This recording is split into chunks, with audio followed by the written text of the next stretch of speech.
In today's episode, we are sharing all about the second half of our trip to Costa Rica, which was in the La Fortuna area. Stay tuned.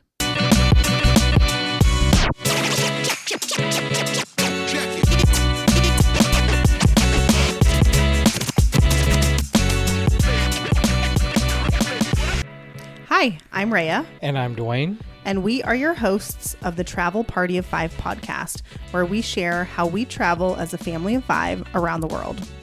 We will also share how we use points and miles to travel as affordably as possible and sometimes even completely free. So if you're wanting to travel more with your family, but you're not sure how, we'd love for you to listen in. So welcome to our podcast where we hope you learn a thing or two to get you closer to your next trip.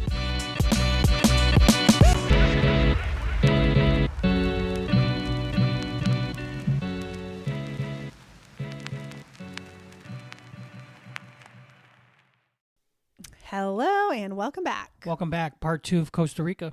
Yep, this is episode 17, I believe. And today we're going to share all about the second half of our trip to Costa Rica. Fortunately, this one does not include any hospital visits or urgent cares.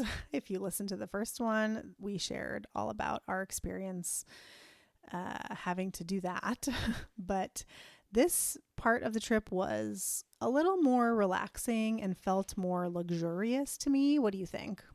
Oh, yeah, I can agree with that. Only because we were at a really nice Airbnb. Yeah. Well, yeah. So, okay, but before we get into that, we need to talk about the drive. So we drove from the Manuel Antonio area of Costa Rica to La Fortuna. It is approximately a 5-hour drive. The thing about driving in Costa Rica is you could look at a thing on a map and think, oh, that's, 60 miles away. Like in America, you could probably get there in about an hour. In Costa Rica, it's going to take you 2 to 3 to go 60 miles. A lot of the roads are just one lane roads, meaning like one lane in each direction. You are inevitably going to get stuck behind a tractor, a truck, something that is going slow. Like just a slow driver. Yes. And they are not in a hurry. No. Okay. They don't give any Fs. No one honks. It is just, you just have to wait and hopefully pass them if you can. And they don't drive at a high rate of speed either. Like everything is in kilometers per hour, but I feel like 40 kilometers per hour, 40 to 60 was like the most we saw. I mean, on the highway was 80, but even then, that's like 47 miles an hour. Yeah. I mean, a little more, but slow. Yeah. So it's a 5-hour drive, give or take. Yes. Okay. So we get packed up, we leave. We know that it's going to be at least 5 hours, probably a little longer because we'll have to stop a few times for the kids. I give the kids Dramamine. We have breakfast. We pack up the car and we go. Our Airbnb host for the one we were driving to had given us a Google Maps link. And so that is what we used. Previously, we had been using Waze and had no issues. But because he sent me literally coordinates on Google, we used Google Maps. You cannot use Apple Maps, which is what I normally would use here in the States, but it doesn't work there. Like you can't even get directions on Apple Maps. You can look on the map, but you can't map directions. So your choices are Waze or Google Maps. And so we used Google Maps. And why don't you tell them about how that went? It was quite the adventure. We started off, like I said, Manuel Antonio, headed to La Fortuna. And let me just say, I mean, on this drive, you drive on the coast, through some farmland, through the country, through the mountainside. And on this particular drive, we, like she said, we're using Google Maps. We're doing, all right. We're going through mountain towns, towns that have like hundreds of people max. Roads weren't paved at some points. We're going what, 70 degrees up a hill, 70 degrees down a hill. Yeah, it was very steep. Yeah, so we're just following Google Maps, and at one point we are driving through this mountain town, through some sketchy roads. Well, and it tells us like we're on this okay road, and then we have to make like a sharp left, and this sharp left goes straight up. Like, had we not had 4-wheel drive, I don't think we could have done it. Yeah, potholes, unpaved, rocks. And we were just driving literally straight up this mountain. And I am literally recording it saying like, this is insane to me. And like a little scary because, you know, you've got your kids in the car and it's like, you're fully responsible for bringing them on this adventure. And what if it's not safe? Like, that's what I was thinking. Yeah, it was pretty sketchy. So yeah, we're going straight up, and then all of a sudden we have to go straight down. And so, it's not paved. Yeah, so we're going now straight down this mountain. I'm just, foot on the brake the whole time. And again, we're following Google Maps, and we get to a point where we have to cross this bridge. We get to the bridge, and it is closed. They're like repairing this bridge. The bridge is not even there. They're like building a new bridge, it looked like. Yeah, the bridge was like disintegrated. Yeah. And there were people working on it just looking at us. They looked at us like, what are you guys doing? Yep. And so So we had to turn around. And go back up. Go back up. And then back down. Back down. It was crazy. Yeah, like I said, thank God it was 4-wheel drive. So we get back on the path. Fortunately, it only added like 18 minutes to our trip, which I thought was crazy. So then we start to drive again, and I switched back to Waze. I said, forget it. We're just going to use Waze. And Waze, to its credit, did not direct us to go that way. Like, Waze knew like that road was closed. So we used Waze the rest of the time. Yeah. Sorry, you were going to say something. No, so I mean, again, we're driving through the mountainside town, and we are literally driving in the clouds. Oh yeah. Well, yeah. So we stopped and got lunch in San Ramon. We got McDonald's. Oh yeah. Just because we just needed something familiar. Yeah, quick and easy. And there was actually it was like a tiny little mall. It was tiny, and this food court had Taco Bell, Burger King, McDonald's. Yeah. A Mexican joint. Yeah. Yeah. So anyway, we had McDonald's. Then we get back on the road. Back up in the mountains. Back up into the mountains, and we're literally driving through the clouds. Can't see more than 5 feet in front of us. Can't see more than, I mean, it was like 20 feet, but I mean, again, windy mountain roads. Mountain roads. Side of a mountain. A cliff on, your right side.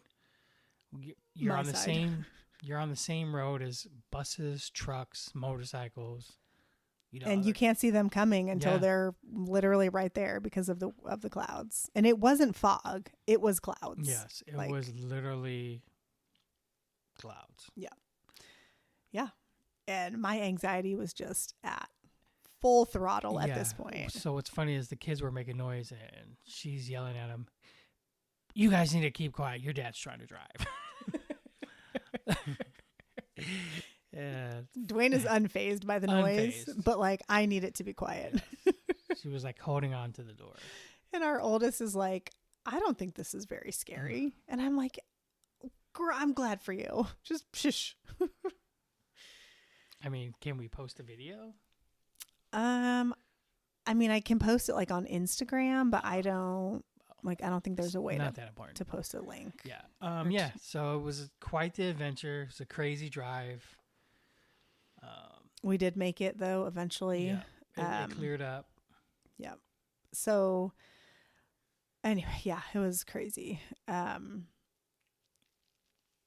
Let's talk about the Airbnb. Yeah. So we get to La Fortuna 5 hours later. Yep. So this Airbnb that I booked was recommended in a Facebook group that I'm in from someone who was there. And they had also recommended one in Manuel Antonio, but for whatever reason, that one I didn't think would be a good fit for us. But this one I was super excited about because It was literally at the base of the Arenal volcano. Like you walk out into the front yard and there is the volcano, and there's nothing between you and the volcano except the volcano. So it was beautiful, and it was inside of a hotel and resort, and we were going to be able to use the amenities of the hotel. And so we have decided like firmly that we are hotel people for the most part. Like Airbnbs have a time and a place, but like if I have a choice, I'm almost always going to choose a hotel. But this was incredible because we got both. We got a full kitchen and a lot of space, and we got to use the hotel pools and all that stuff. And we'll talk a little bit more about that here in a minute because the hotel was incredible. What did you think of the Airbnb? Oh, it was by far the nicest Airbnb I think we've ever stayed in. Full kitchen. Yep. Nice kitchen. Nice kitchen. Brand new. Yeah. Two lot bedrooms. Of natural light. 2 bedrooms. A little tiny living room, but the kids use that at night before they went to bed. But yep. Beautiful shower in the yep. main bedroom. Yep. It was stunning. It had a hot tub out front. Yeah, had a hot tub. And this hot tub was legitimately heated from it was heated water from the volcano. Like one morning there was some black sediment in the bottom, and we asked our host, and he was like, "Oh, that's just sediment from the volcano. Like it won't hurt you." And like, I was just like, okay, like I wasn't upset at all. I was more so just shocked that like this is actually water from the volcano. Yeah. I mean, this place was, it was super so nice. Beautiful. Yeah. You walked out of it and, all you could see was the volcano. So. Yeah. It was really beautiful. So it was inside, this Airbnb is inside the Los Lagos Hotel and Resort, and they have a bunch of different pools that are all heated from the hot springs. Well, so some of them are cool and some of them are hot.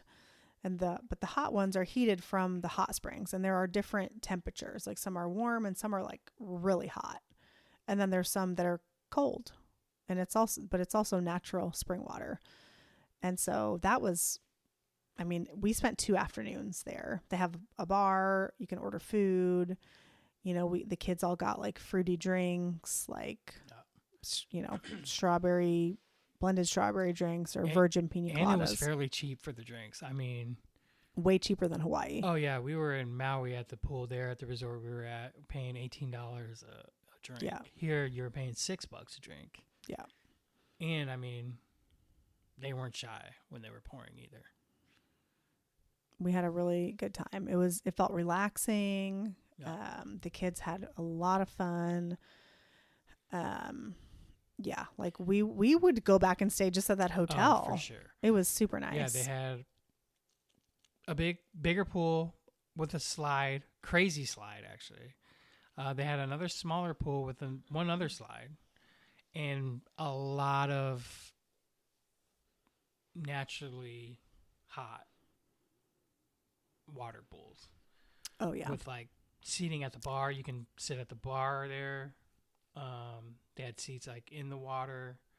Some of them, even like the hotter ones, had like recline like chairs you could sit in, and then you could turn on jets. So it was like a massage chair, but like you're getting massaged by natural hot spring water. Those were so hot. They were fine for me. Yeah, I mean they were hot, but I could sit in them fine. No, I could not. And they even had ones that were hotter than that. I went in the hottest one all the way. I did not.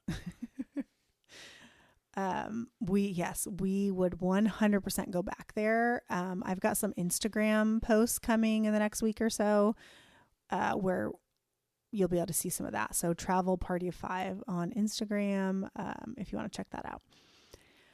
We did 2 activities while we were in La Fortuna. The first one was the hanging bridges, and similar to the Manuel Antonio park, you can hire a guided tour, but we didn't do that for this one. We just paid for the admission. What did you think about the hanging bridges park? I thought we did not need a tour guide. Because, I mean, we saw a bunch of animals in Manuel Antonio. And like we saw monkeys and sloths and all kinds of things there. And in this one, the tour guides that were there, it seemed like they were showing people like, look at this tiny frog, or like, look at this bug. These ants that were carrying. Yeah. But it didn't seem like there were any, it was anything like there big. were snakes. We did see it. We saw one, yeah. They said it was deadly. Deadly. Like highly venomous. And so I said, well, let's keep it moving. And it was tiny. But yeah, other than that, definitely didn't need a guide there. The hanging bridges were pretty cool. If you're scared of heights, this place is not for you. Yep. The scenery was beautiful. You're in a rainforest. The bridges were safe, but wobbly. Yeah, I mean, I never felt like they were unsafe. I didn't feel like the kids could fall out of them, but they definitely were wobbly. And you would, like, teeter sometimes. But, yeah, I mean, if you're in La Fortuna, I would, recommend that, especially if you're with a family. Yeah. Kids will like it. Yep, our kids thought it was cool. No. The other thing that we did was we hiked down to the La Fortuna waterfall. And this was it's 500 steps down, which then means it's 500 steps back up. But I felt like it was pretty doable. The waterfall is beautiful. It's probably the biggest one I've ever seen in person, with the exception of like Niagara Falls. And you can swim not directly at the base of it, but like kind of right around the corner where the water flows down. There are calmer areas where the kids went in. I went in. We all went in. It was cold, but very cold, but I would recommend, if you're going to do the waterfall, I would recommend to go early. They open at 7 a.m. It's not cheap. You do have to pay, but it's really well maintained. And that's what the money goes towards, is like the preservation and all that. Definitely get there early, because we got there. I mean, it opened up at 7. We got there at like 7:15. Walk down. It takes about 15 minutes to walk down. And I mean, there was 6 other people by the time we got there. Yeah, not very many. Yeah, we didn't stay very long, but kids got in the water, saw some fish, enjoyed the scenery. We were there for like maybe an hour. Yeah, that's about right. And then walked back up. And as we were walking back up, a lot of people were walking down. Yeah, so a lot. And I mean, there was a few places to put your bags, but not a lot. So yeah. We were lucky no one else was there. Yeah, and then because we went so early, we had just given the kids snacks, and then we went and got like an actual breakfast. I enjoyed the food in La Fortuna more than Manuel Antonio. Well, let's talk about how breakfast isn't like a big thing there, it seemed like. Oh, yeah, we had a hard time finding a place that was open for breakfast a couple of days, yeah, because we ran out of food and we decided we shouldn't buy any more because we were leaving. And so, we had a hard time finding a place that was open. A couple places that were supposed to be open, like we drove to, and they were clearly not. So, but we did find one place that was fairly good. It was good. Yeah, I enjoyed it. Yeah. And we also went to a soda here, which I had been wanting to do. So a soda in Costa Rica is kind of just like a little mom and pop restaurant. And some are bigger and some are smaller, but like I've even heard that some of them can just be in someone's house. We didn't go to one of those, but we went to Soda La Hormiga, which is supposed to be one of the most popular ones in La Fortuna. And I mean, I feel like our meal was maybe $60 total, and we all got like US, and we all got smoothies plus food. And so I ordered a typical plate with steak. And so it had steak, a little bit of salad, rice, beans, and plantains. And that's like a typical Costa Rican meal, I feel like. Yep, and it was delicious. I had shrimp and rice, came with salad. Yeah, it was good. We really liked it. Smoothie. And this is the place, I don't know if you listened to the last episode, but this was the place that didn't include the gratuity. Yeah, so in Costa Rica, there is a 13% like tax on all like restaurant foods. And then there's also a 10% service charge, which is a gratuity added to every check. And this place did not include the service charge. So we actually did tip 20% at this one. The other thing that we haven't talked about is you can actually use US dollars here for the most part. We used our credit card that doesn't charge any foreign transaction fees whenever we could, but we also had brought $200 in cash, and we used that at places where they didn't accept cards, or like a lot of times when you park, there will be a guy who will watch your car for like 2,000 colones, which is about $4, and you pay that in cash, obviously. And as a side note, like I would pay that. I would not pay that. It's not a ton of money, and there's a lot of stories about people's cars getting damaged when they don't pay. So we were happy to pay. It's not a ton of money, like, you know, whatever. You gotta get your bag, as they say. Yeah, they're just trying to make a buck. Yeah. So but you can pay with US dollars in a lot of places, and we did. Yeah. And I think we still have like maybe $40 left of that money. We had 50, and then I tipped some guys at the airport, the shuttle driver, and then they grabbed our bags. Yep. As far as other food goes, we actually ate at the hotel twice. The food there was quite good. Like, I had a hamburger that was really delicious, like maybe one of the best meals on the trip. That and my plate at the soda were probably my two favorite meals. Going into it, though, I feel like we need to preface this by saying, like, going into it, one, I wasn't super excited about the food in Costa Rica. It's just not really my type of food. Like it's more Caribbean food, which is just not my jam, really.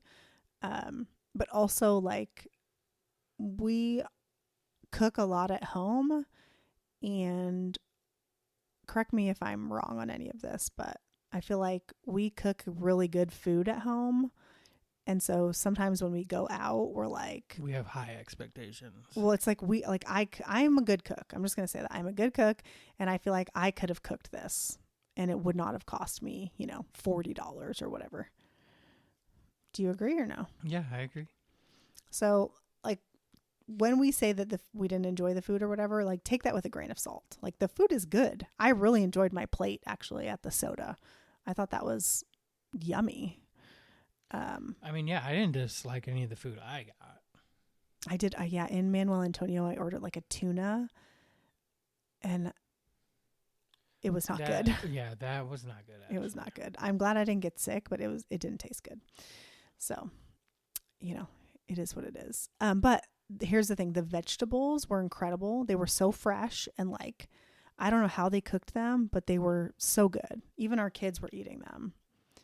And at one restaurant, I got cordon bleu, which I know good. That sounds funny in Costa Rica, but I mean, it was probably one of my favorite meals. It was yummy. I tried to buy it. The sauce that they had on top of it, and the vegetables. But so the ingredients are really fresh. Like, our kids got Alfredo one time, and I don't know if you noticed this, but it was like yellow, which it's good. That's from the butter was, clearly from like grass-fed cows, because it was like way more yellow, whereas in America it would have been white, pale white. And so the ingredients are good and fresh, and I wish I could figure out how to cook my vegetables like that, because they were all so good. They were good. What else? Oh, and then coffee. Coffee is a big export in Costa Rica, and we stocked up. I got like 10 bags of coffee I brought home. We came back with only 10 bags of coffee. So we stopped at this store on the side of the road. Me and the kids waited in the car while she went in to get the coffee, and was in there so long that I almost got out to see if, something might have happened to her. And then First of all, it wasn't even that long. It was pretty long. And then she comes out and she's like, "Oh, it was buy 5, get 2 free." He's like, "How many did you get?" And I'm like, "Well, I got 7, but it was buy 5, get 2 free." So it was a deal. And this was Brit coffee specifically.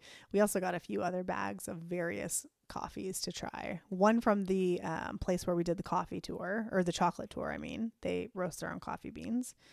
One from a cafe we had breakfast at. They also roast their own coffee beans, and I don't know, one other one.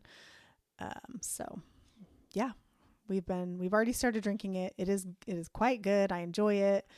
I'm so excited to have that as a fun souvenir from the trip. No. The Airbnb, I was going to say the Airbnb we stayed at, I checked and we paid basically $1,200 for 3 nights. So the frustrating thing about Airbnb that I do not enjoy is when you add more people, the price goes up every time. So when if we were to book that place for 2 of us, it would have cost less than it did, for 5, which is frustrating. But still, all in all, we ended up spending around $2,500 for the entire trip on Airbnbs. 9 days. Yes, no, 10 days, 9 nights. Yep. So plus the hotel. So actually, $2,650 about, because the hotel was around $150, and then $2,500 for the Airbnbs. So, which I think was totally worth it. I mean, it's the most expensive trip that we're going to have this year for sure, because all the other ones we have the hotels booked on points. But so $2,650, I looked up and we spent around $200 a day on food, and that includes souvenirs too. And so basically this whole trip cost us around $5,000. Because the taxes to buy our tickets was around $400, just over $400, and then we spent a little over $2,000 on food and souvenirs, and I'm not factoring in the travel insurance to that, but we're right around $5,000, which quite frankly I don't think is bad for a family of 5 to Costa Rica for 10 days. Yeah, I think that's pretty good, actually. Oh, you know what? I'm sorry. I'm wrong, though, because I'm forgetting the car rental. So we're actually probably closer to $6,500 if you add in the car rental and the travel insurance. Yeah. Still not too shabby. No, not bad at all, I don't think. Definitely will be our most expensive trip of the year, though, for sure. And I mean, I would definitely go back to Costa Rica again. And if you haven't been, put it on your list for sure. Yeah, we really enjoyed it. I think people there were kind. Super kind. Yeah. We got to practice some Spanish. Usually the people that are working like in tourism, they know a little bit of English. I think one of the concerns I hear from a lot of my friends is like, well, what about the language barrier? And I mean, this has been my experience in every country I've been in where English is not the main language, is like, you just figure it out. Now we have Google Translate, which we used, a few times here. But even before that, like when I backpacked through Europe, like you figure it out, you use gestures and like, you just figure it out, I feel like.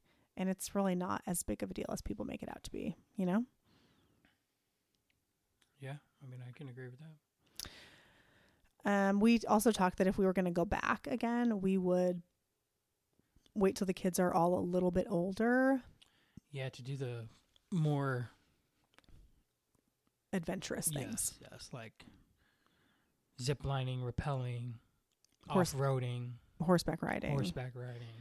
But our daughter is just too young for that right now. And so we would probably go to the Guanacaste region and La Fortuna again and do some more adventurous things. But again, the kids would need to be a little bit bigger for that. But yeah, we would 100% go back.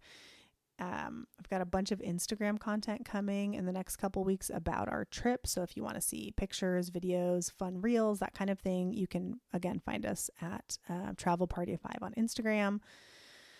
And if you have any questions, please, that's the best place to reach out, is to DM me on Instagram and ask. And I am always happy to answer any questions because I planned all of it. And Dwayne is a travel prince who didn't even know we were flying out of a different airport than the one we flew into. Oh, we should talk about that.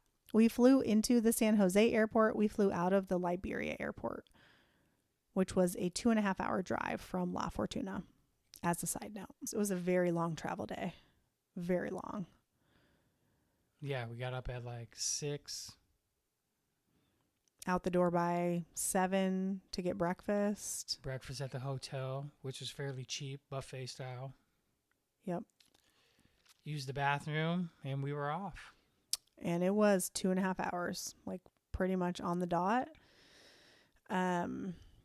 This put us getting to the airport 3 hours before our flight left, which ended up being probably the perfect amount of time because we had to return the rental car. Then you have to take a shuttle to the airport. You have to go through security. Check your bags. Check your bags, all that fun stuff. The Liberia airport does have a priority pass lounge. It is called the VIP lounge, I think. Yeah. So we were all able to get into that, and, you know, kids got to sit and charge up their iPads. They had pretty limited food options, one of which was like a tuna fish macaroni salad, which sounds gross, but my kids like that. I mean, yeah, there were limited options, but I thought the options that were there were pretty good. The tuna salad was good. Like, yeah, they had tuna salad, they had regular salad, then they had this like rice with chicken and veggies. It was good. Yeah. Free. And it was free. So, like, we love that. Yogurt. There was fruit. Yep. Beer on tap. Yeah. Soda. Water. Yeah. I mean, and English muffins. And it was an air-conditioned place to sit for about an hour and a half before our flight. The Liberia airport, the gate or the baggage claim. Check-in, there was no AC. Security, there was no AC. There's no air conditioning until you get through security and you're like at your gate. Yeah. That part is air conditioned, but the rest is not. And so, yeah. But yeah, I mean, it was a good experience flying out. We were delayed in Houston by like 3 hours, and we didn't end up getting home until 2:30 in the morning. Yeah. So it was 20-hour travel day for us. Yeah. It was a long day, but I mean, our kids were very good. Like, even I was surprised at how good they were. But yeah, I think that's about it. I feel like we shared everything. I will put a link to the Airbnb that we stayed at and the place where we did the hanging bridges in the show notes. And again, if anyone has questions. And maybe a link to Los Lagos. Oh, yes, I can do that too. Yeah. Because that was nice. It was fantastic. Yeah, that is what we will do. Thank you guys so much for listening. We appreciate it. We will catch you on the next one. Have a good one. Bye.